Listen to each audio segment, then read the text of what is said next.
Hello friends, welcome to YouTube channel UP special. दोस्तों, उत्तर प्रदेश विशेष से संबंधित महत्वपूर्ण तथ्यों पर आधारित वीडियो आपके लिए हमारे चैनल पर उपलब्ध होती रहेंगी। अगर आप चैनल पर नए हैं तो चैनल को सब्सक्राइब कर लें और बेल आइकन पर क्लिक कर लें, जिससे नई वीडियो का नोटिफिकेशन आप लोगों को समय से मिलता रहे। तो दोस्तों, आज के वीडियो में हम बात करेंगे उत्तर प्रदेश का एक सामान्य परिचय के बारे में। अगर आप उत्तर प्रदेश से संबंधित हैं, उत्तर प्रदेश के निवासी हैं या उत्तर प्रदेश से संबंधित परीक्षाओं में बैठने जा रहे हैं, तो आपको ये सामान्य परिचय जो है, सामान्य जानकारी जो है, आपको जानना अति आवश्यक है। तो स्टार्ट करने से पहले अभी तक आपने वीडियो को लाइक नहीं किया तो वीडियो को लाइक करते चलें। तो चलिए स्टार्ट करते हैं। यहाँ पर वीडियो को लास्ट तक बने रहिएगा, आपके लिए वीडियो बहुत ही महत्वपूर्ण होने वाली है। तो यहाँ पर उत्तर प्रदेश भारत का सबसे बड़ा राज्य है। अगर आपसे बात करें किसके आधार पर, तो दोस्तों जनसंख्या के आधार पर। लखनऊ प्रदेश की प्रशासनिक व विधायिक राजधानी है। यहाँ से आपसे कुछ भी पूछ ले, प्रशासनिक की बात करें या विधायिक की, तो दोनों राजधानी कौन सी है दोस्तों? लखनऊ है। आगे बात करते हैं, उत्तर प्रदेश में कुल जिलों की संख्या कितनी है? 75 है। कभी कभी फैक्ट पर ही ऐसे क्वेश्चन सीधे सीधे पूछ लेता है। या फिर मंडल की संख्या कितनी है? 18 है। तो आप लोग कभी भी डाउट में ना रहें। फैक्ट आधारित जो प्रश्न होते हैं उन्हें क्लियर, उनका कॉन्सेप्ट क्लियर कट आपके माइंड में होना चाहिए। तो यहाँ पर बात करेंगे अगले तथ्य की। उत्तर प्रदेश का कुल भौगोलिक क्षेत्रफल कितना है दोस्तों? 2,40,928 वर्ग किलोमीटर। अब बात करेंगे कि भारत का कितना है, तो 32,87,263 वर्ग किलोमीटर। अब यहाँ पर आपसे पूछ लें, कभी कभी ये नंबरिंग ना देकर आपसे परसेंटेज पूछ लेता है दोस्तों, तो परसेंटेज आप लोग ध्यान दीजिएगा। भारत के कुल क्षेत्रफल का 7.33% क्षेत्रफल यूपी का है। अगले तथ्य पर बात करेंगे दोस्तों, उत्तर प्रदेश का अक्षांशीय विस्तार कितना है, तो यहाँ पर ध्यान दीजिएगा। 30 डिग्री 52 मिनट से 30 डिग्री 24 मिनट उत्तरी अक्षांश के मध्य है। कभी कभी यहाँ से सीधे पूछ लेता है कि उत्तरी अक्षांश का विस्तार क्या है, आपसे पूर्वी देशांतर का विस्तार क्या है। तो जो भी आपसे बात करेगा उसी का आंसर आपको देना है। तो क्लियर कट इसका माइंड में आपके होना चाहिए। तो यहाँ पर मैंने क्या बताया, उत्तर प्रदेश का अक्षांशीय विस्तार, जो कि उत्तरी अक्षांशीय विस्तार कितना है? 30 डिग्री 52 मिनट से 30 डिग्री 24 मिनट तक। वहीं पर देशांतरी विस्तार की बात करें तो 77 डिग्री 5 मिनट पूर्व से 84 डिग्री 38 मिनट पूर्वी देशांतर के मध्य है। चलते हैं अगले तथ्य पर। उत्तर प्रदेश की सीमाएं केंद्र शासित प्रदेश दिल्ली सहित कुल 9 राज्यों से लगी हुई हैं। अगर केंद्र शासित प्रदेश को निकाल दें दिल्ली को, तो कुल 8 राज्यों से लगी हुई। इसको आप क्लियर करिएगा। क्वेश्चन जब भी आपसे पूछे उसको बड़े ही बारीकी तरीके से अध्ययन करिए, क्योंकि क्वेश्चन के अंदर ही आपका आंसर छिपा होता है। कभी कभी आपको आंसर पता रहता है लेकिन क्वेश्चन का मतलब आप समझ नहीं पाते और उस क्वेश्चन को आप गलत करके चले जाते हैं। तो यहाँ पर देखिएगा, ध्यान दीजिएगा, केंद्र शासित प्रदेश सहित अगर पूछे तो कुल 9 राज्य हैं और केंद्र शासित प्रदेश को निकाल दें तो कुल कितने हैं दोस्तों? 8 हैं। आगे देखिए, उत्तर प्रदेश की सीमा को स्पर्श करने वाला राज्य कौन कौन है? हिमाचल प्रदेश, हरियाणा, राजस्थान, मध्य प्रदेश, छत्तीसगढ़, झारखंड, बिहार, उत्तराखंड। इसके अलावा एक केंद्र शासित प्रदेश भी है जो कि आपका दिल्ली है। आगे देखिए, उत्तर प्रदेश की सीमा को स्पर्श करने वाले एकमात्र केंद्र शासित प्रदेश दिल्ली है, जैसे कि मैंने आपको बता चुका है। इसकी सीमाएं प्रदेश के गाजियाबाद एवं गौतम बुद्ध नगर से लगी हुई है। अगर आपसे बात करें कि केंद्र शासित प्रदेश दिल्ली की कौन कौन सी जिले की सीमाएं उत्तर प्रदेश से लगी हुई हैं, तो दोस्तों सॉरी फ्रेंड, यहाँ पर थोड़ा सा मिस्टेक हो गया। आपसे अगर बात करें उत्तर प्रदेश के कौन से जिले की सीमाएं दिल्ली से लगी हुई है, तो दोस्तों आपका राइट आंसर हुआ गाजियाबाद और गौतम बुद्ध नगर। यहाँ से आपसे क्वेश्चन बन सकता है। आगे ध्यान दीजिएगा, उत्तर प्रदेश की सबसे लंबी सीमा मध्य प्रदेश से और सबसे न्यूनतम कहने का मतलब सबसे कम हिमाचल प्रदेश से स्पर्श करता है। कहने का मतलब है कि मध्य प्रदेश उत्तर प्रदेश के साथ सर्वाधिक सीमा बनाती है, वहीं पर हिमाचल प्रदेश उत्तर प्रदेश के साथ सबसे कम सीमा बनाती है। सर्वाधिक प्रदेशों को स्पर्श करने वाला उत्तर प्रदेश का एकमात्र जिला क्या है दोस्तों? सोनभद्र है। एक कई बार एग्जाम में पूछा जा चुका है दोस्तों। तो आपसे अगर बात करें कि सर्वाधिक प्रदेशों को स्पर्श करने वाला उत्तर प्रदेश का एकमात्र जिला कौन है? सोनभद्र है। आपको यहाँ बता दूं ये 4 जिले को टच करता है। कौन कौन से? मध्य प्रदेश, छत्तीसगढ़, झारखंड, बिहार। कौन कौन? मध्य प्रदेश, छत्तीसगढ़, झारखंड, बिहार। आगे देखते हैं। सबसे कम जिलों को स्पर्श करने वाला जिला ललितपुर है। कौन है दोस्तों? ललितपुर है। ये किसको स्पर्श करता है? केवल मध्य प्रदेश को। आपने देखा होगा मैप में नीचे ये ऐसे रहता है, ये 3 तरफ से पूरा मध्य प्रदेश से घिरा हुआ है। चलिए आगे ध्यान दीजिए। उत्तर प्रदेश में स्थित इलाहाबाद उच्च न्यायालय एशिया का सबसे बड़ा उच्च न्यायालय है दोस्तों, और भारत का सबसे पुराना। इस चीज़ को आप लोग ध्यान दीजिएगा, कहीं भी अगर नोट डाउन आप लोग कर रहे होंगे तो नोट कर लीजिए। एशिया का सबसे बड़ा उच्च न्यायालय कौन है? उत्तर प्रदेश का इलाहाबाद हाई कोर्ट, और भारत का सबसे पुराना। आगे ध्यान दीजिए। उत्तर प्रदेश से सर्वाधिक लोकसभा व राज्यसभा के सदस्य चुने जाते हैं। अब बात करें यहाँ पर लोकसभा की कितनी सीटें हैं दोस्तों? 80 हैं, और राज्यसभा की कितनी सीटें हैं? 31 है। इसको आप लोग नोट डाउन कर लीजिएगा। और ये पूरे भारत राज्य में उत्तर प्रदेश में सर्वाधिक है, चाहे लोकसभा की बात करें चाहे राज्यसभा की। आगे ध्यान दीजिएगा। उत्तर प्रदेश को वर्तमान में मुख्यतः 3 प्राकृतिक प्रदेशों में विभाजित किया गया है। वो 3 प्राकृतिक प्रदेश कौन कौन से हैं? नंबर 1 भाबर एवं तराई का प्रदेश, नंबर 2 गंगा यमुना का मैदान, नंबर 3 दक्षिणी का पठारी प्रदेश।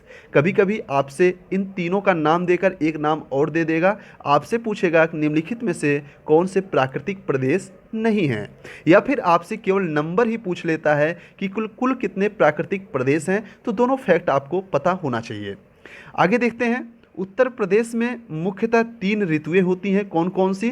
शीत ऋतु, ग्रीष्म ऋतु, वर्षा ऋतु। इसके अलावा और कोई ऋतुएं नहीं होती। तो दोस्तों इसको आप लोग ध्यान दीजिएगा। आगे देखते हैं। उत्तर प्रदेश में शीत ऋतु अक्टूबर से फरवरी माह पे आधारित पिछले 2-3 साल से क्वेश्चन ज़्यादा देखने को मिल रहे हैं। तो इसलिए इस चीज़ को आप लोग ध्यान दीजिएगा कि वर्षा कब होती है उत्तर प्रदेश में, या फिर जो शीत ऋतु होती है उसका महीना क्या होता है, ग्रीष्म ऋतु का महीना क्या होता है। तो इस पर आधारित प्रश्न देखने को आजकल मिल रहे हैं। तो इसको आप लोग थोड़ा सा केयर करिएगा। तो यहाँ पर बात कर रहे थे हम शीत ऋतु की। शीत ऋतु कहाँ से होता है? अक्टूबर से फरवरी तक। वहीं पर ग्रीष्म ऋतु कब होता है? मार्च से जून तक। कहाँ? मार्च से मध्य जून की बात कर रहा है। यहाँ पर मार्च से जून आपको ऑप्शन में दिखेगा, लेकिन जहाँ कहीं भी आपको मध्य जून दिखेगा वहीं ऑप्शन आप क्या करेंगे? टिक करेंगे। आगे देखिए। उत्तर प्रदेश में सर्वाधिक वर्षा जुलाई में और अगस्त महीने में होता है। जुलाई में और अगस्त महीने में। इसके अलावा अगर दोनों ऑप्शन दिया है तो ए और बी पर आप ध्यान दीजिएगा, जिसमें दोनों ऑप्शन आपके क्या हो? संलग्न हो, इंक्लूड हो। आगे देखिए। यहाँ पर उत्तर प्रदेश की अधिकांश मानसूनी वर्षा बंगाल की खाड़ी की मानसून शाखा से प्राप्त होती है। अगर बात करें उत्तर प्रदेश में अधिकांश जो मानसूनी वर्षा होती है वो कहाँ से प्राप्त होती है, तो आपका जो फैक्ट रहेगा बंगाल की खाड़ी। इससे प्रदेश की कुल वर्षा का लगभग 75% से 80% भाग प्राप्त होता है, जो कि सर्वाधिक है। टोटल परसेंटेज होता है आप लोग जानते हैं 100%, उसमें से लगभग 80% कहाँ से प्राप्त हो जाता है? बंगाल की खाड़ी से। आगे तथ्य पर ध्यान देते हैं। उत्तर प्रदेश के मैदानी क्षेत्र में सर्वाधिक वर्षा गोरखपुर औसतन कितनी होती है दोस्तों? 185 लगभग होती है। अगर आपसे एक्यूरेट पूछ ले तो इसको भी आप फैक्ट याद रखिएगा, 184.7 सेंटीमीटर।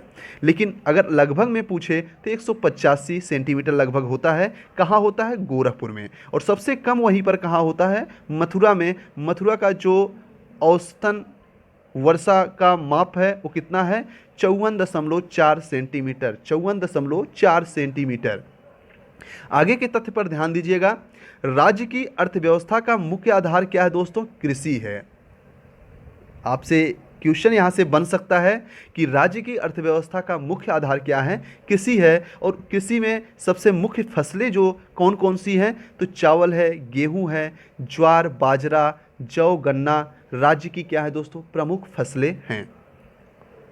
दोस्तों वीडियो अगर आपको अच्छा लगे, दिल से अगर अच्छा लगे तो एक लाइक जरूर करिएगा और अपनी प्रतिक्रिया देकर बताइएगा कि आगे आप किस तथ्य पर आधारित वीडियो चाहते हैं। बाकी जो हमने अपना टाइम टेबल बना रखा उसके अकॉर्डिंग हम आपको प्रत्येक तथ्य पर वीडियो प्रोवाइड कराएंगे, ये मेरा वादा है।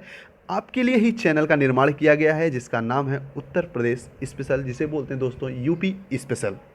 तो वीडियो के लिंक को आप अधिक से अधिक अपने दोस्तों को शेयर करें, जिससे वो इस चैनल पर चलाए जा रहे इस अभियान में अपना भाग ले सकें और उचित सफलता लेकर अपना नाम दर्ज करा सकें। तो ध्यान दीजिए अगले तथ्य पर। उत्तर प्रदेश में दोमट एवं बलुई मिट्टी का क्षेत्रीय भाषा में सिकटा, करियाल एवं धनका भी कहते हैं।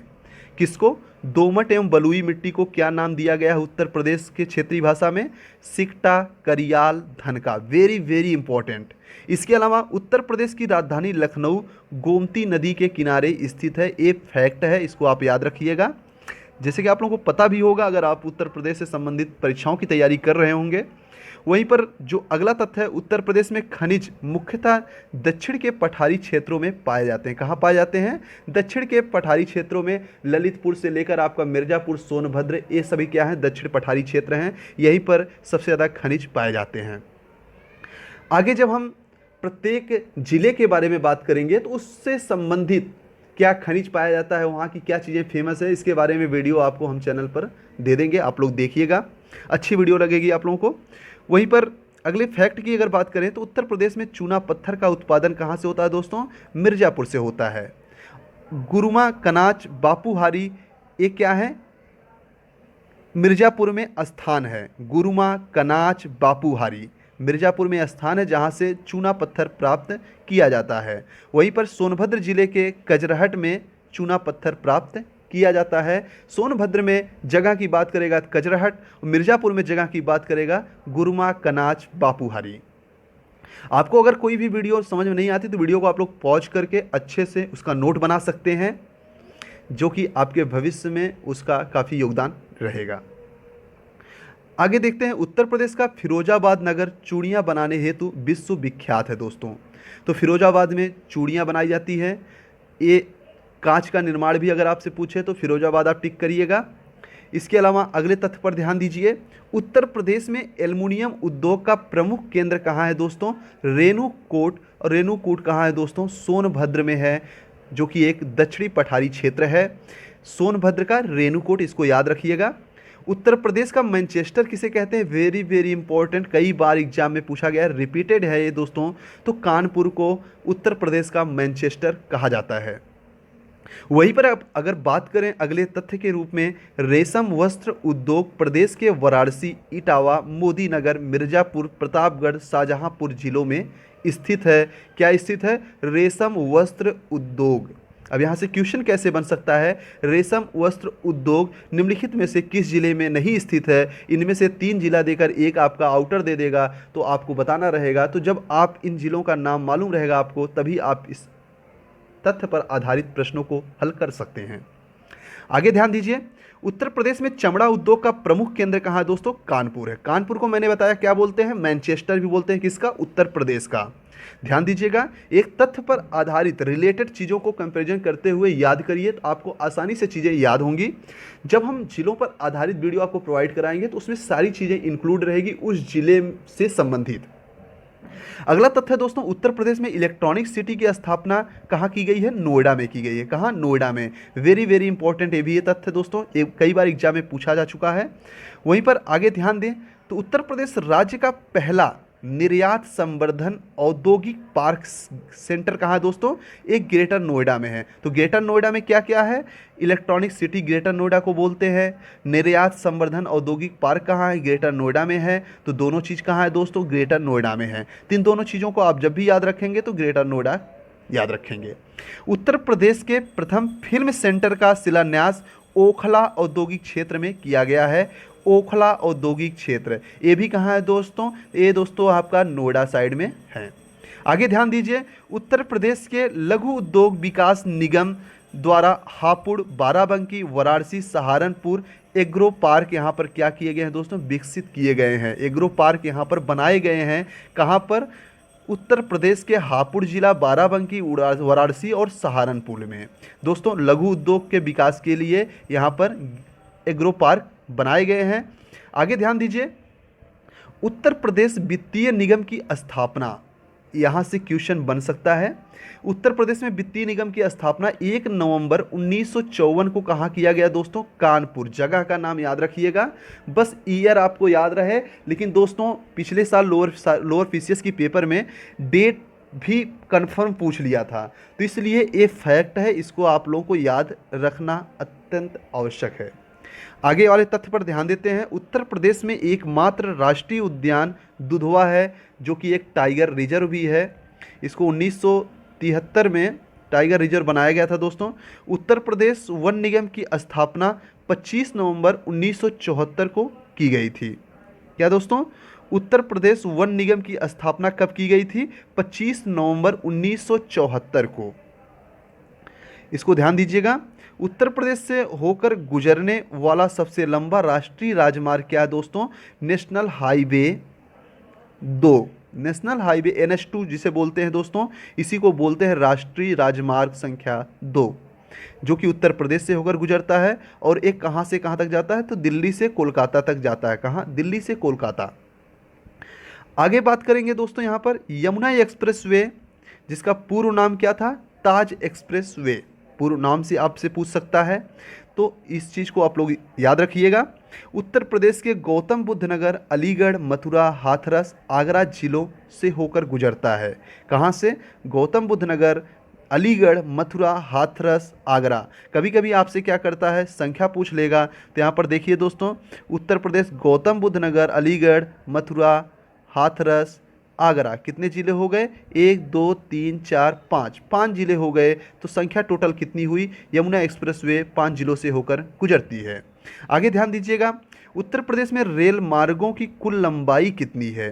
तो दोस्तों यहाँ से क्वेश्चन बहुत कम चांस बनने का, लेकिन पूछ सकता है।